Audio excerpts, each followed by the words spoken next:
Hmm.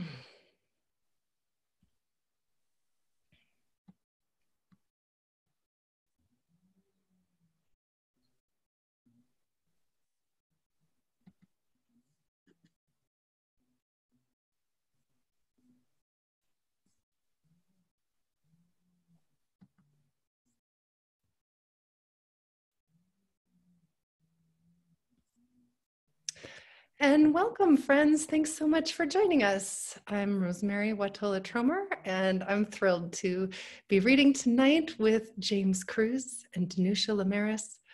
And we have a special evening for you. We're calling it Stubborn Praise. James, you want to say just a little bit about that and why we chose that name? Sure. So this comes from a poem that I wrote recently called Stubborn Praise. And the idea is just that, things are not perfect, as we all well know right now. And things are really difficult and challenging in many sectors of our lives.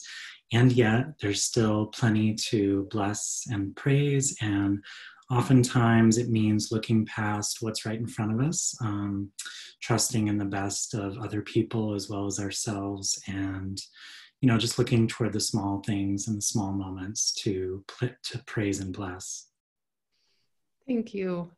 Danusha, welcome. I'm so happy you're here. Thank you. Happy to be here and to meet both of you virtually. It's just a pleasure. Thank you for inviting me. Yeah, you're welcome. I thought we might just start with a little conversation about what it's like to be writing right now. I know that, there's a lot going on. We've got, obviously, the nation and the whole globe struggling with COVID-19. And here in America, in recent days, things have really amped up in terms of political and social unrest with just horrific acts of cruelty. And so there's a lot going on. And how do we write in this time? And how do we be poets? What is it to be a poet in this time? That's a good question. And I had just finished listening to Carolyn Forche's autobiography, What You Have Heard Is True, about her poems of witness in El Salvador. And she kept saying when she was on that journey to El Salvador when she was young, why did you bring me here? I'm just a poet. Why would you bring me? And she was in her 20s. I'm 26 years old. I'm a poet. What could I have to do with this? And it wasn't until years later when she was touring, reading those powerful poems of witness, that she understood why they brought a poet. So our job part is to be witness to what's happening. I think so. I think that's part of it. Yeah, and I would say to be a witness, even if we're not specifically writing about those acts of cruelty or the things that enrage us, that we can be witnesses to our own lives during this time. And, that has just as much value and is just as important for all of us to do, because I know that, all of us work individually with folks with their writing and their poetry. And I hear from a lot of people that they are really struggling with finding the time and mental space and just balance to write during this time. And so I think witnessing in the largest sense of that word is so important. Mm-hmm. Yeah, well said. There's so much pressure sometimes, right? I need to be the, one who makes an account of this. And maybe that account is an intimate account of your own experiences. And that's so powerful. It's a good time to take notes. I think too, I tell my students who are like, I can't write, or it's hard to read. It's a great time to read one poem, at lunch or something, or to just take those notes in the back of your notebook and go, you know what? It's going to accumulate. Something will come. Yeah, I was just talking today with Aaron Abeta, who's a poet here in Colorado, down in Antonito, in the southern part of the state, and he was saying that he's written really only one poem in the last few months, but he's taken lots of notes. He's recording what it is to be alive right now. Yeah. Yeah. Yeah. Well, we'll be available to talk more. We're going to all read from brand new books. All three of us have new books, and this is a celebration of that. And in honor of all three of us having these brand new books, we'll each read from those, and then we'll have lots of time at the end for a conversation with you. And that conversation can take place with the Q&A, or also just by writing a question or comment into the chat bar. Thanks so much, everybody, for showing up tonight. I'm really grateful for you showing up to be stubborn and praising. Amazing. We still get to do this, right? Get to do this, come to the poetry church. So one way or another, this is a good way to do it. Do I get to introduce you? Yeah. Okay, goody.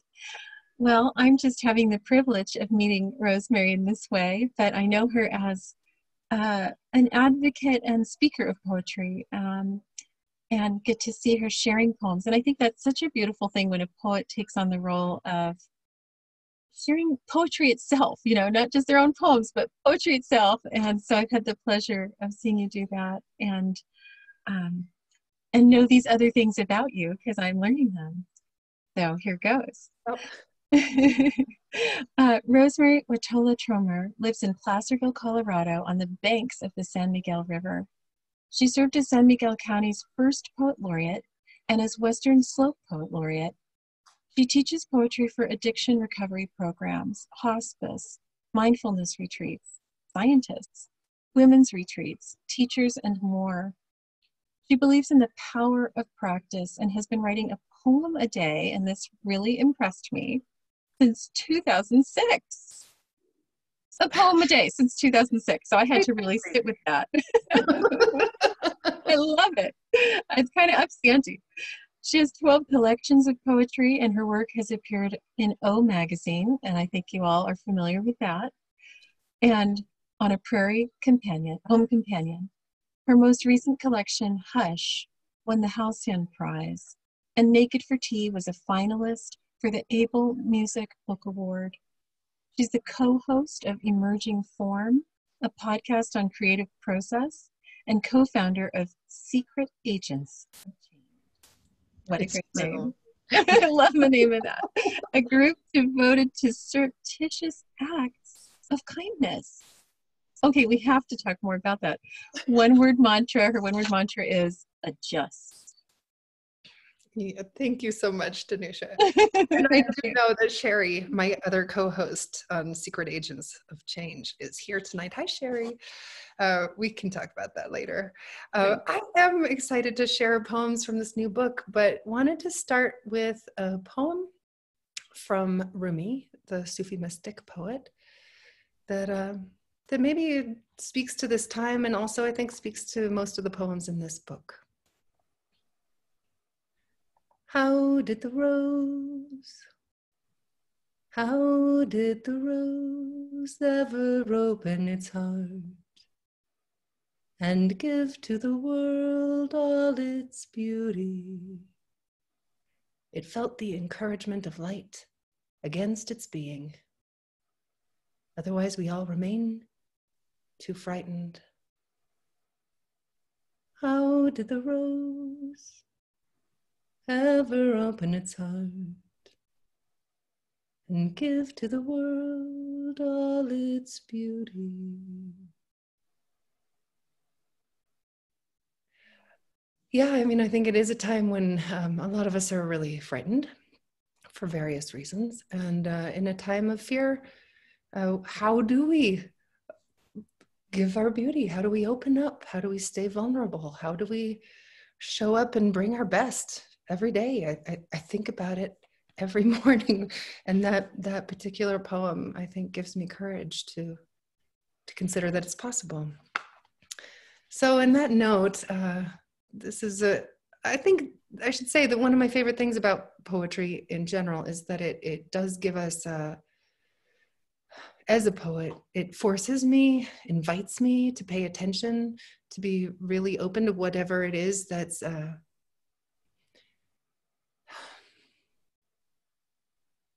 most present in the world, and help me be most present in myself.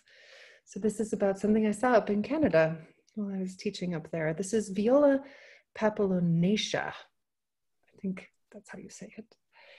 And here they are, the wild violets. How they leap into gardens uninvited, their tiny purple faces unapologetic, open. How they thrive amidst the other plants chosen by the gardener.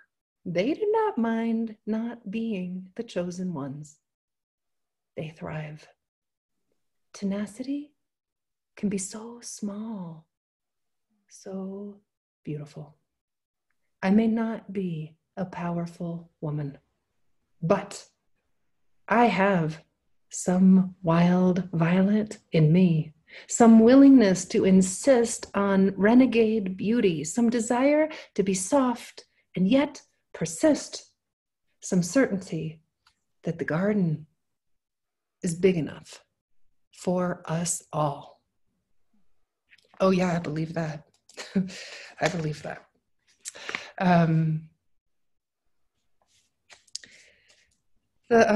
I want to say thank you, by the way. Here's the cover of the book, Hush, and later I'll post in the chat bar a place to buy it. We'll all be doing that so that you're able to purchase books tonight if you would like to. It's not actually available for another couple weeks. Well, actually, it's not true. Somehow Amazon, you can buy it right now on Amazon, but you could also buy it right now from me. I'll sign it for you. So I want to thank David Martin, who was the one who conceived of having a prize in the first place that celebrated human ecology.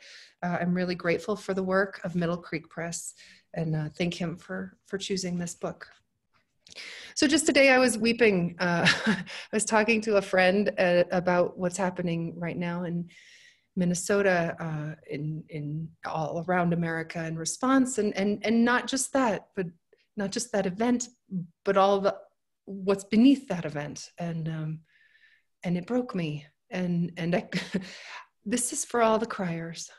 My friend Babette from Germany says they have a phrase there in Germany that if you cry a lot, your house is built too close to the water.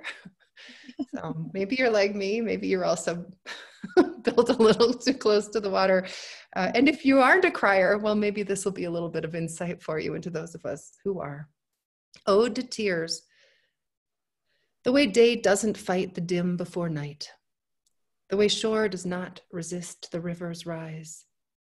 The way air does not refuse the beat of wing. That's the way I want to let tears come. Why do I try to force them from falling? Not that it works anyway. Still this defiance, this struggle to appear unmoved. And why? When there are children who laugh and a sky that blues, and stories that break us, and laughter that seizes us. Why try to pretend we are not changed by the way a child loves her mother, or a friend perseveres through cancer, or the way a math teacher reminds us we have 86,400 seconds a day to spend, and if we don't spend them, they're gone. It is logical to weep when met with beauty. It is practical to let the tears release when sorrow returns, instead of all this stupid pretending that we're too cool or too smart or too sophisticated to be stirred. No. Better to notice when our toes are dipped in the grand stream that unites us all, and let that water move right through our eyes. Better not to try to explain it, better just to wade in the course of tears and refuse any boat that would keep us from touching the water. After all, we know how to swim. There are so many reasons to give in to who we are.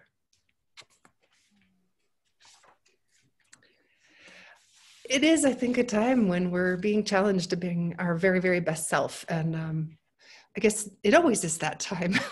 It was when I wrote this poem, but it's even more so true now. This is big. This is perhaps the year to learn to be big. Spruce tree big, cliffside big, big as Mesa, as Mountain Lake. Big as in cosmos, as in love. Being small has never served me. Constricting, contorting, trying to fit into a room, into shoes, into a name.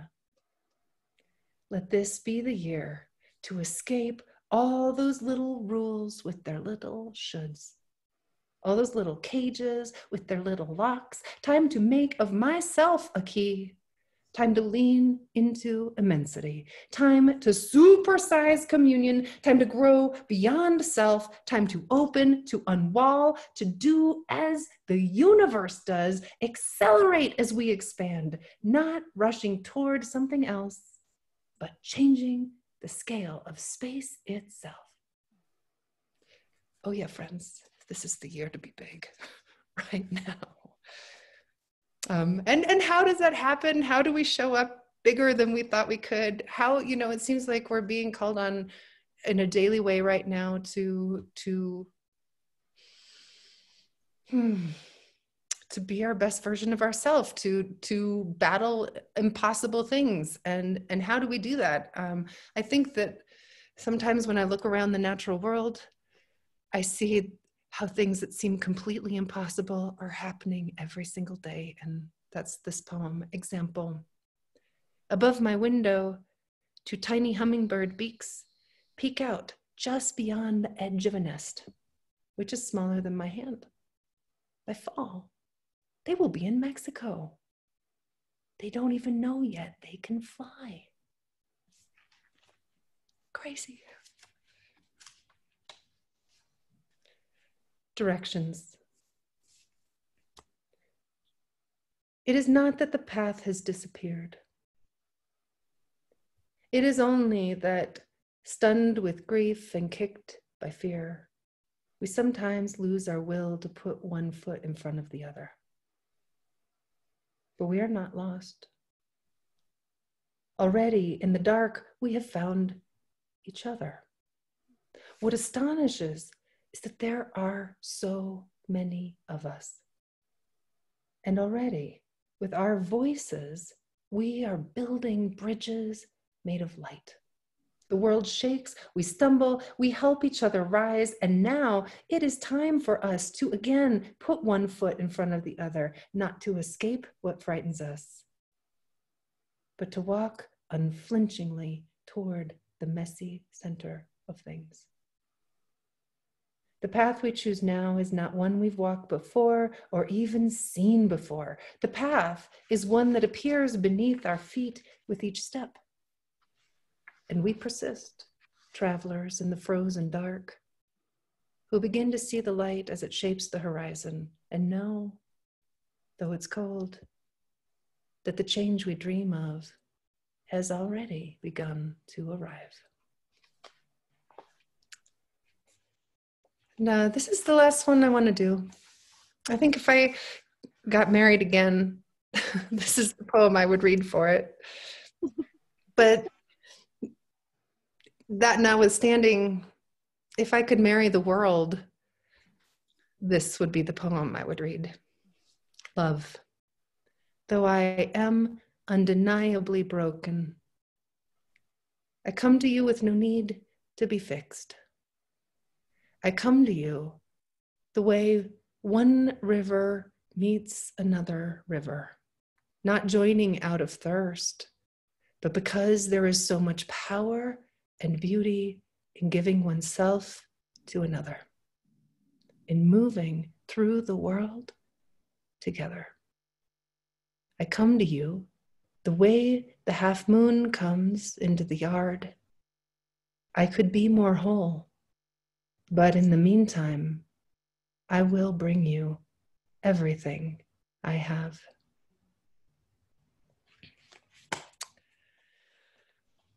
So it's my great pleasure to introduce James Cruz, who will be reading next.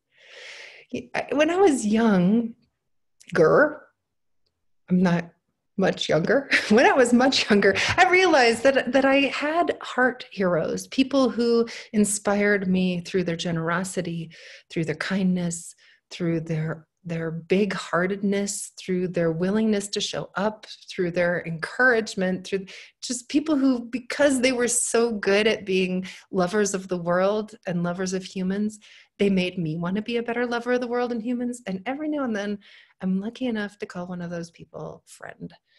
And that's the case with James Cruz, who ever since I met him, I just can't stop being excited about it, about how thrilling it is to meet someone who embodies so much goodness and creativity and thoughtfulness and bridge building capacity. And I'm gushing because that's how I feel.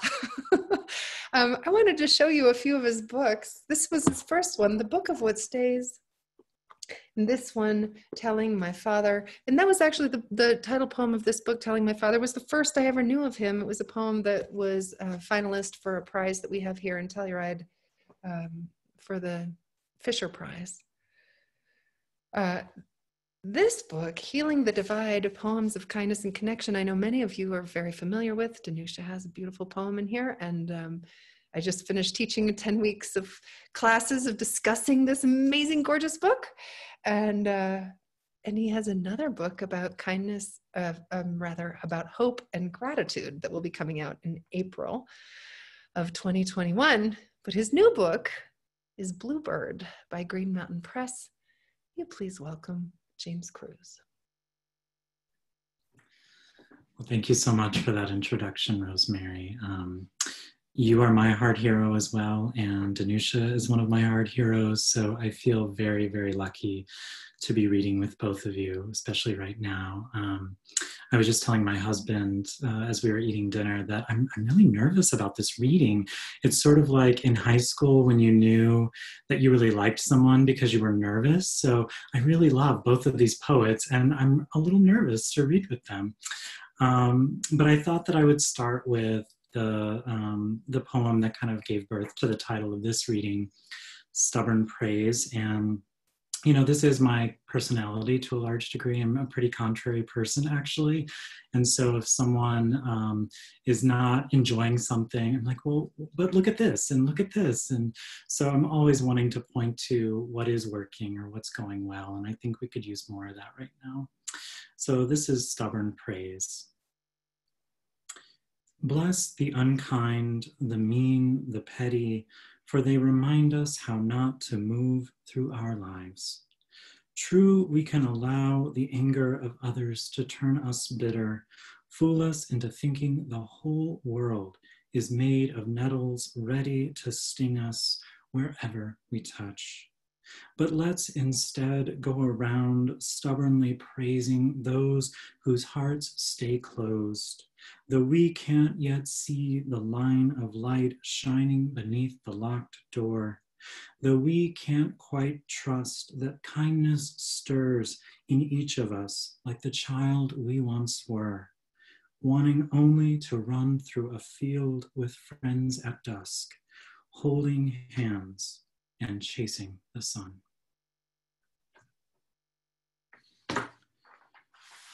So Rosemary spoke a little bit about fear, and I think that I wasn't really planning to read this poem, but I have a poem in my new book, Bluebird, that was birthed actually by a quote from Mary Oliver.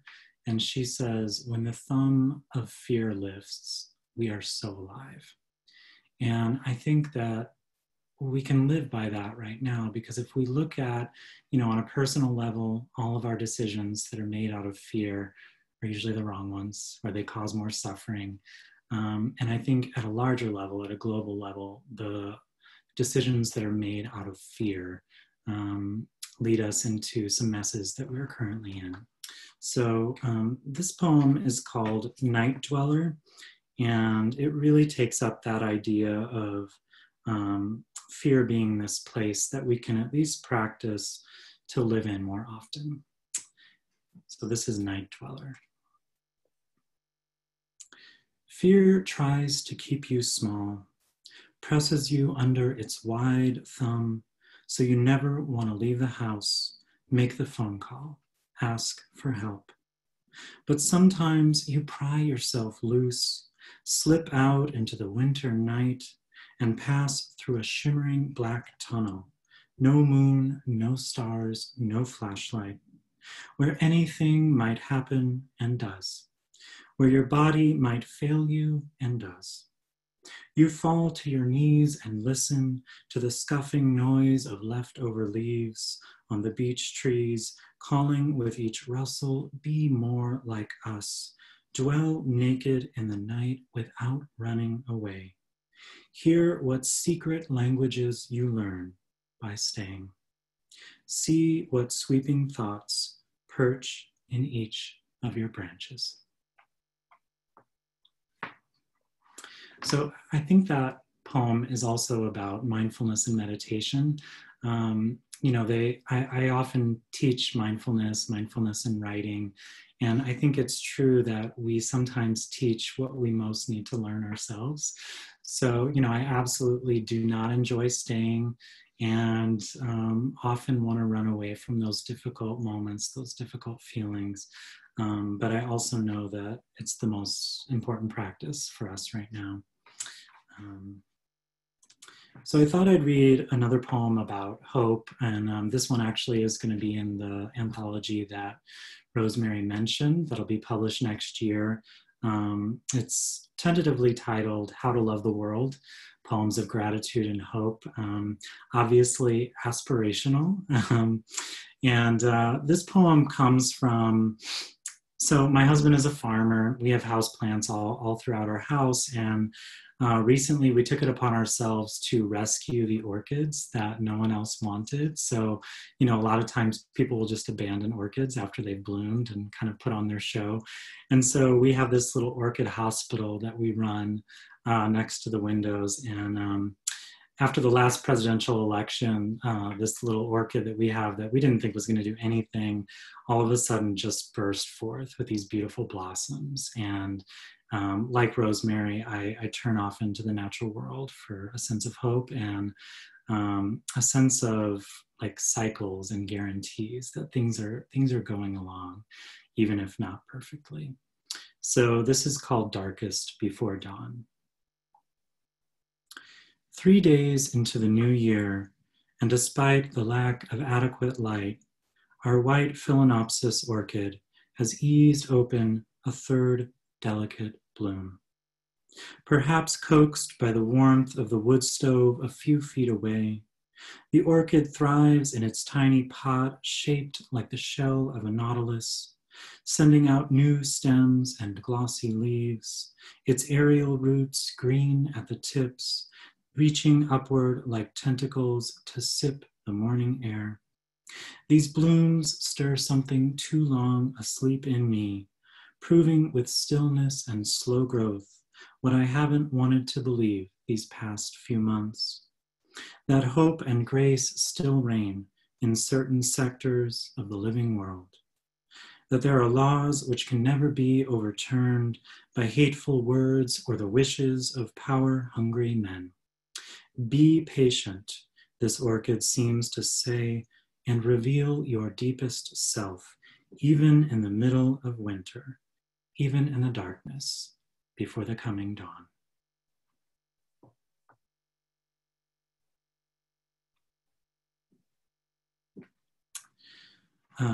So this next one I'll read is called Time Capsule of the Early 21st Century.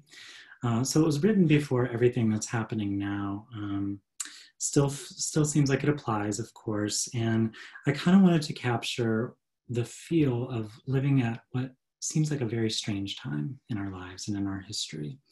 So this is Time Capsule of the Early 21st Century. All the love songs were about finding different ways to talk of the sky, especially at night. That blue before the black, which is to say we wanted to pray, but were too afraid to ask for help, too busy to kneel. We had learned to subsist on so little hope that any scrap was welcome, like ants clamoring for a grain of sugar in a bowl of nothing but salt. If you could still see the constellations through the ever-brightening sky glow of light pollution, you'd notice they were beautiful. The glittering plan and pattern of things not made by humans, bodies not meant to harm. The stars gave even the hardest among us a hint of pleasure as we caught a glimpse of them through a lover's window, or while leaving a nightclub, when we remembered to look up long enough to be amazed. And so I think I'll read just one more. And this is the last poem in the book. And for me, it's like my most grateful, most present poem. And it actually came to me last summer when I was out with my husband in the farm fields here. And we were picking these tiny white cucumbers that are called salt and pepper cucumbers. And if you eat them with salt and pepper, they're just one of my favorite things about summer. And we love salads, so they come with salads. And I just had this moment of full-bodied aliveness and gratitude, and this sense of, being so completely satisfied with what I had, and also still wanting more of it and still wanting to hold on to it. So not exactly mastered my non-attachment yet. So this is called More. And I just want to thank everyone again for listening tonight. Danusha, Rosemerry, for putting this reading together. It's been such a pleasure so far, and there's more to look forward to. So this is More.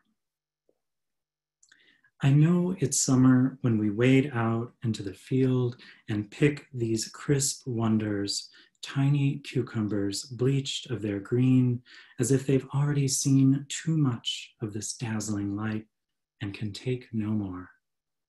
We eat them sprinkled with salt and pepper, as their name suggests, crunching through flesh so sweet it's like that of a melon. I've never seen them for sale in grocery stores, but they grow here in this soil out of which my husband could coax almost anything with his sure touch and sharp attention. He snaps them from stems with flowers still shriveled at the ends, then hands them to me like the gifts they are. And I take each one into the bowl of my hands, a wandering monk finally at home among rolling mountains, swaddled in trees and stones heaved up as round as eggs from sandy loam. So much already alive between us, so many blessings threading our days like the gold of sun, yet here I stand, holding this bounty, begging for more. So thank you all again for listening. Those were poems from Bluebird. And it is now my distinct pleasure to introduce Danusha.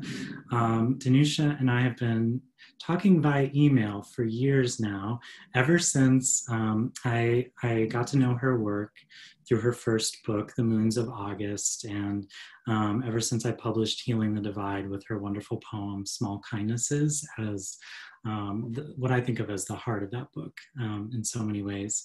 So it's a pleasure to see her and hear her, and I look forward to meeting her in the future.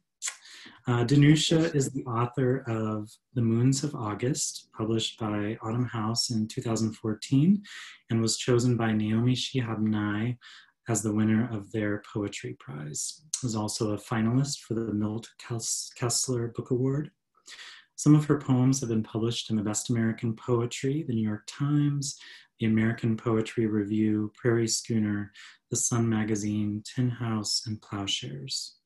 Her second amazing book is Bonfire Opera, published by University of Pittsburgh Press, and she was the 2020 recipient of the Lucille Clifton Legacy Award. She teaches poetry independently and is the current Poet Laureate of Santa Cruz County, California. So please welcome one of my heart heroes, Danusha Laméris. Thank you. Thank you so much, James. And what a pleasure to hear both of your poems. I was sitting here taking these actual deep breaths while both of you were sharing poems. There were moments where I would just go, oh, breathing, thank you. And when you're the one sharing the poem, you don't get to have that same experience as the listener. So it was just such a deep pleasure to sit here and hear poems in this moment of the world and get to do that, get to take a deep breath. And you're both so heartfelt. So it just, yeah. Oh, it feels good to be here. Yeah, thank you. And I've completely changed what I'm going to read. based on what you both were doing and wanting to respond to some of those poems. So I'll do that. We're talking a bit about fear and how we do things out of fear, and it's the thing that we were afraid of is, you know, not what we thought. And so this is a tiny poem. I don't think I've even ever read it to anyone, called Fear. Here in the orchard, between pear and apple, the bats plunge through darkness, squeaking like rusted hinges. I cover my head with my hands, imagine their veined wings caught in my hair, the sharp pins of their teeth at my throat. Meanwhile, the bats are busy, pulling fruit flies from the sweetened evening air, catching them on their small tongues. What's to worry about there? What is to worry about? So that's those are my thoughts on fear today. And I have to remind myself too, right? We all do. What am I really afraid of? What happens if I take an actual breath? And I want to read a butterfly poem. I think there was something that Rosemerry read that stirred that. Oh, and I wish I could remember the line, but I know it was something that you read. Caterpillars, butterflies. And this one is called Monarch, and it's out right now. I just got it in the mail. It's in the Gettysburg Review right now, so that's always fun to see. Monarch. Butterfly, papillon, mariposa. Even the names for these winged beings flutter off the tongue, light as the papery, painted slips of silk that carry them across the continent.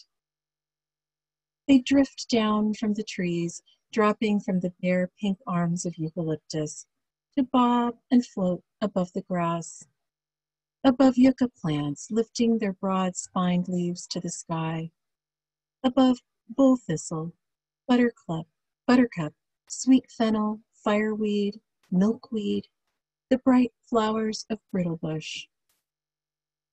How can anything so slight exist in the world? A world that made the tiger, the shark, made us. I like to watch up close as one uncurls its spiral straw, sucks nectar from a blossom.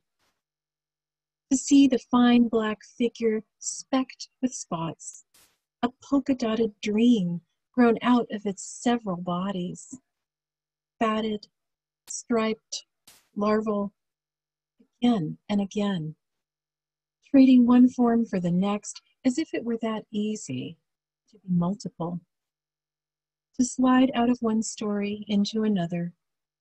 Oh, to live like that, to let go the past with its burdens, its old hungers, drink the sweetness of the field, then rise filigreed into what must seem endless, possible air. That's the one about the monarchs. And as we do when we're writing, I researched to write that poem. And I think they go through 5 instars. It's absolutely crazy. Google this or look up on YouTube and you can see a caterpillar turn into another caterpillar and another bigger one. And then one has stripes and one has polka dots and, you know, and then finally the butterfly. It's a lot of work. It's a lot of work to get there. And yet, how amazing to get to keep changing bodies. And it makes me think of how we also, we're kind of many people in one lifetime. And there was a period of my mom's life where she was almost a nun and she wasn't going to have children or do any of that. And she said, well, I've had many lives in this life. And, you know, that's when my first taste of, oh, I'm going to have many lives in this lifetime. And it has been like that. And as a culture, we have many lives and we have many moments and we grow through those too, somehow into more. So I'll read a couple more poems, but one of the things I've been saying to people lately is there's the over story of what's happening, you know, what's in the news and what we know is happening and is terrible and significant and enormous. And there's also the understory of what's happening. And I think the understory is that we're all really valuing more, so many of us, deep, real connection, art, ecology. There's so much that's happening in the understory that is so powerful. I keep saying, let's keep talking about the understory. Let's not let there only be an overstory, because there's a lot more happening on another level too. Let's not forget that. So I want to read, so I put away my little reading list. I did, but here it is. Edible. You know, sometimes we get to see a good death in this life. Sometimes we get to see that. And I had that experience with a friend of mine.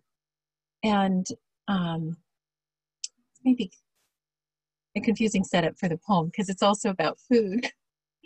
But this poem is for my friend Christopher, who died some years ago.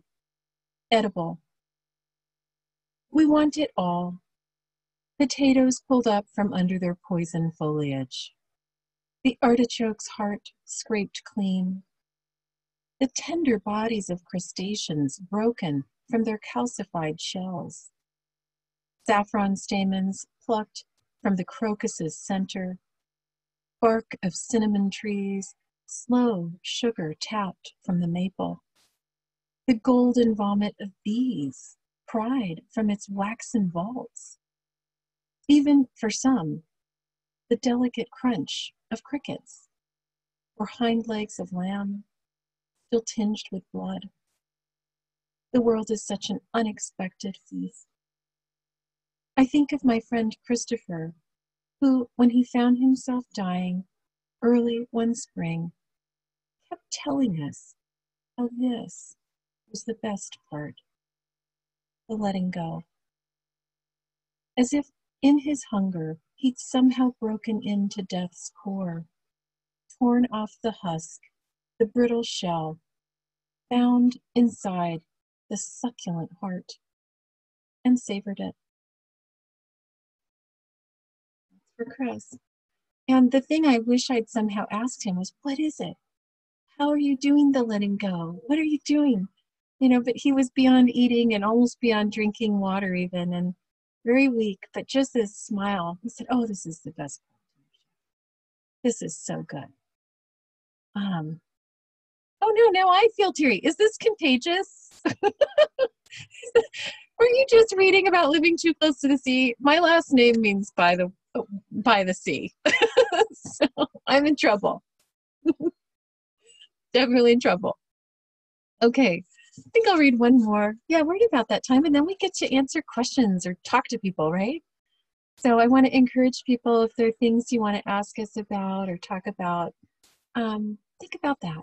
We're here, and we're all here together and apart, so we get to do some of that. I think I'll read this poem, Berkeley. It was about a time when the world also, you know, when I was growing up in the late 80s, also was kind of tumbling down, right? We had Germany and the Soviet Union, so many really wild things were happening, wall coming down, and the Soviet Union. There, you know, things happened that we didn't expect to see happen. And I was growing up and living in Berkeley, 18, wandering around. Anyway, this was from that time, Berkeley. And then there were those winters in Berkeley, if you can call them winters. Rain falling sideways against the brown shingled houses along Benvenue. La Méditerranée, with its little wrought iron tables covered in tile. Sipping lemon chicken soup and reading Vonnegut. I loved the decay of Telegraph Avenue, its street vendors hawking cheap silver pendants. The old gypsy whose name meant good with horses, who told me someday I'd have a string of feminine men as lovers. Across the world, the wall was falling in Germany, the Soviet Union collapsing. Men and women with PhDs and Russian accents arrived, selling colorful scarves and offering to do odd jobs. What I remember is walking into the wind, holding my wool coat tight around my chest. You could almost feel the world tilting on its axis right beneath your feet. I'd pass the ramshackle cottages off Euclid with their dark rooms and disarray of roses, and dream of the lives hidden within. It's not that I was happy. I was too young to be happy. Knew only its first blush, not the darker tones that come after and give it shape. But somehow I found the small, almost unnoticeable gateways that led there. The torn edge of a baguette, hot from the oven. The acrid smell of the ginkgo when you walk underneath and step on the broken pods. Sitting at Cafe Roma, watching a beautiful man lean over a pile of textbooks as he sips his coffee and almost, but doesn't quite, lift his head to see you. Thank you all for being here with us and hearing us read some poems. We get to have a little chit chat now. So thank you so much again, Rosemerry and James. Oh, that was wonderful. That was wonderful. Thank you, Danusha. Thank you, James. And I see that in the Q&A we do have, I just want to say that in the chat bar, there have been about a zillion lovely comments saying how much people have loved everything. So many comments about what people loved and lines that they loved. And if you have a chance to look through that, go ahead. But there are two questions right now in the Q&A, and anyone who's interested in asking a question, go ahead and put it into the Q&A. Oh, there's three. And we'll start with this one from Chris Beaver. How do you create the turn in a poem when the first draft doesn't bring one? Keep going. Don't stop. I have a really practical answer. I often think about how poems have to have that turn, right? That full-on opposition, and how do they do that, right? They move from one opposite to another usually, and that opposite can be kind of subtle. It could be from the inside to the outside world, or it could be from a place of discontent to a place of acceptance, or it could be from even a directional. It could be from what you see on the ground to what you see in the sky. But there are many ways to do it right. I want to emphasize there are infinite ways to do it right. But if you've noticed you don't have a turn, then notice where you've been, and consider what would be opposite of it. If you can't think of what would be opposite of it, then there is one secret word that will help you. And that's this. Anyone who's ever taken a class with me knows that I love this. But. The bigger the but, the better. And the instant you put in the word but, it will automatically contradict or at least question everything that you've said before. So if you don't have a turn, throw in a big, beautiful but. Notice I'm taking notes too. It'll be fun. Big butt. Thanks for the question, Chris. And Bob Hilligus says, will any of these titles appear as ebooks? That's a good question. I know mine's on Kindle. Is that similar? Yes. James, how about yours? Do you know? I'm not sure about mine. I think hopefully yes, but I think we just got it into print with everything that's going on, so I'm happy to have it there.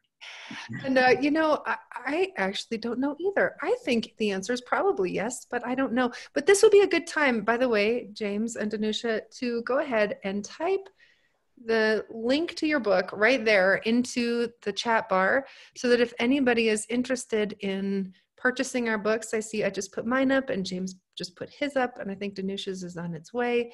No, so mine's up there already. Oh, it is. See how quick she was. I was so fast. Wow, that was fast. Nice job.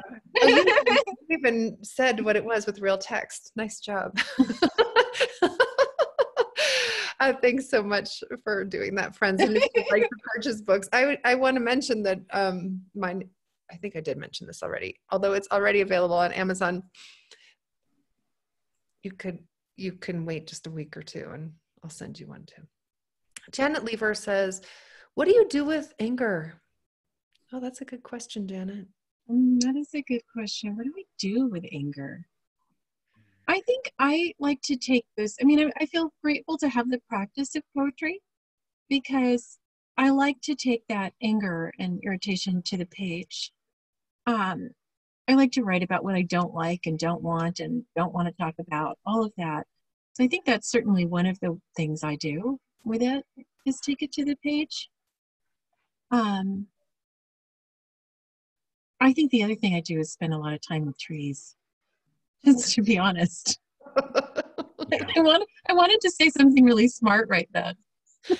What could be more smart than I spend time with trees? I think that's the smartest thing I've ever heard. Okay, thank you. I just go to the redwoods a lot, like every day. That's the truth. They just really are helpful. They're very good friends for neutralizing. I think there's nothing wrong with anger. Often anger is such an important thing that there's something we value and care about that we want to protect. So I look at, well, what do I want to protect? Yeah. Identify it. Do my best to protect it. And then I just go to the trees. Yeah, I think anger is energy too, right? So, whether you bring it to the page or just try to channel it into something else, take a walk, step out of the situation that you're in. I always think of, I think it was Charlotte Joko Beck who talks about like when you're feeling those difficult emotions, like you need to remember your ABCs. So her idea was that it's a bigger container. So to put the hard emotions in a bigger container, create space around it. I'm not sure that anything better than trees help to do that. So I definitely feel the same way for me. I don't have redwoods nearby, but we like the maples here in Vermont. I'm going to come out and visit you and your trees at some point. We will drink maple syrup, absolutely. Oh my gosh. Rosemary too. And I for me, it's the cottonwoods. That's mostly what we have here in the spruce. Yeah, going for a walk does a lot of good work. My friend Wendy Vidalak, who's a beautiful poet here also on the western slope of Colorado, once said something along these lines. Anger in poetry, she meant, is for the young, and that's a really great, that it's really important for people to be expressing the things that they're angry about, and to be revolutionary in their thinking. But as we get older, I'll quote another glorious Western Slope poet, Art Goodtimes. He was talking just yesterday actually about how the other revolution is to hold things together. And it kind of goes with what Wendy was saying, that there is a invitation as we do have more experience to not necessarily have wisdom, but to help deepen the conversation and to let an experience like anger, which could come out as a rant, be what fuels a deeper curiosity. And this is very similar to what Danusha was saying earlier about fear, to fuel the deeper curiosity about what is really at stake, what's causing the fear, and to write poems that address that. Not that they need to know anything, by the way. They could be completely curious. They could be all questions. I don't think there's a requirement to know, to come up with all the answers. And honestly, if somebody's coming up with all the answers, maybe I won't believe them. But I do think that it's an opportunity. Anger is an opportunity to be really curious and to let that curiosity drive us.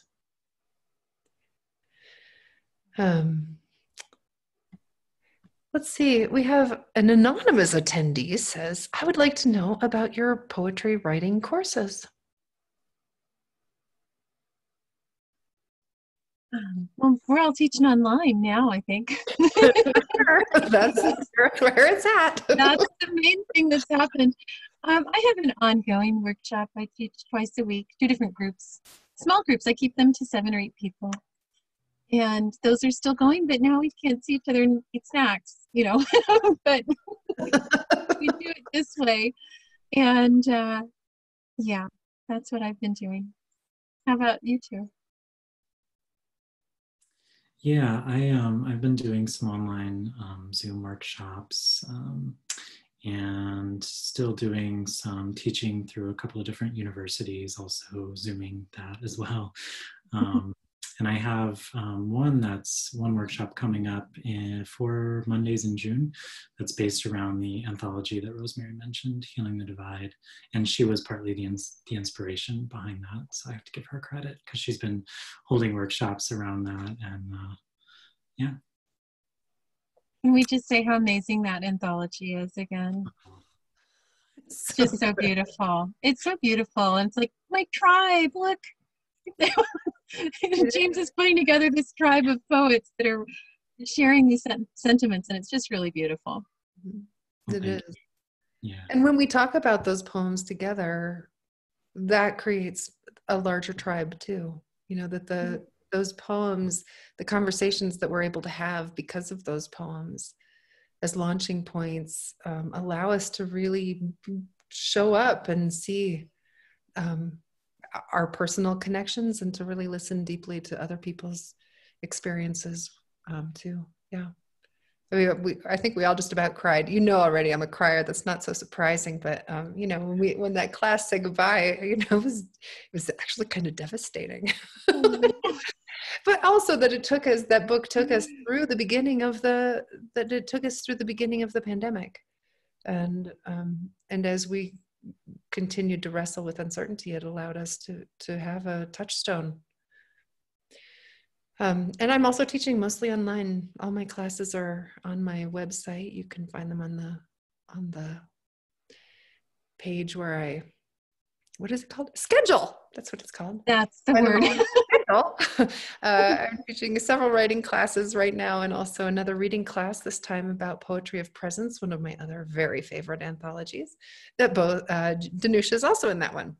I know James also loves that one, and I do a lot of work with private students.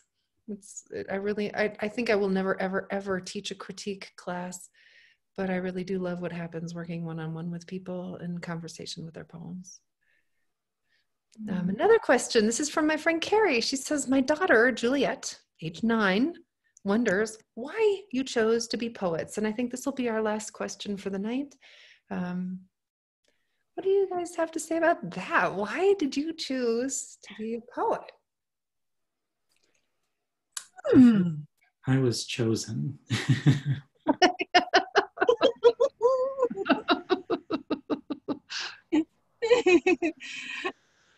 Do you want to say more about that, or that's your final answer? I would sound a little bit. No, I feel like it's almost a cheesy thing to say in a way, but I do feel like it's a calling, and it's such a strange calling that you would have to really want to do it.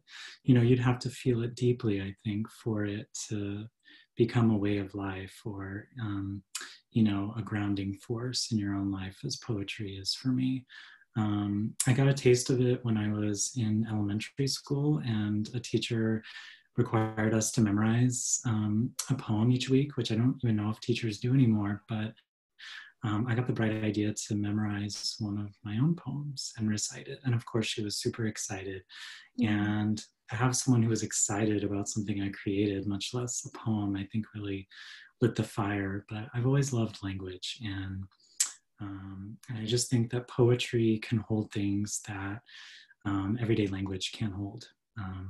That text messages, emails, everything, you know, it's condensed language, and there's something more sacramental about it. I don't know how else to describe it.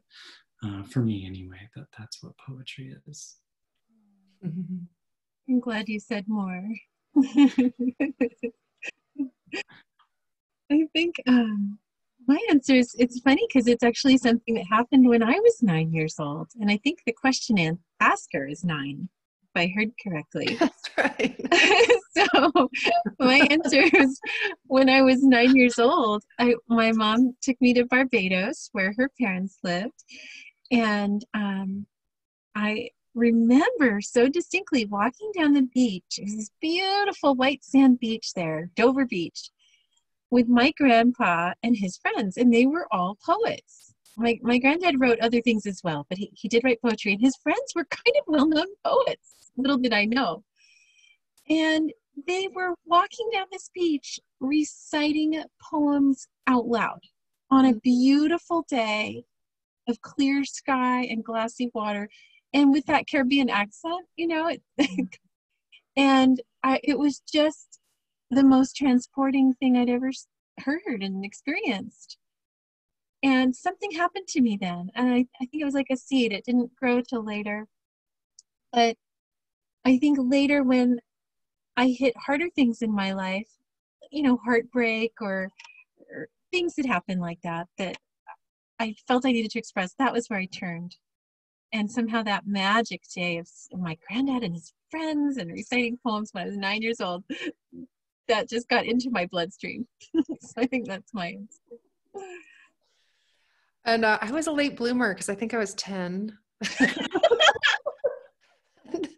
But I was in fourth grade, and I don't know how old I was in fourth grade, but it was fourth grade at any rate when I remember we were asked to write poems, and I thought it was so fun. It was so fun. And not only that, I was writing poems, but that's also when I got Shel Silverstein's books, Where the Sidewalk Ends, and then later there were a few more, and I would read them out loud to my grandmother, and I loved them. I loved the feeling that I had in me when I read them. I loved the way the words sounded. I loved the play inside of them.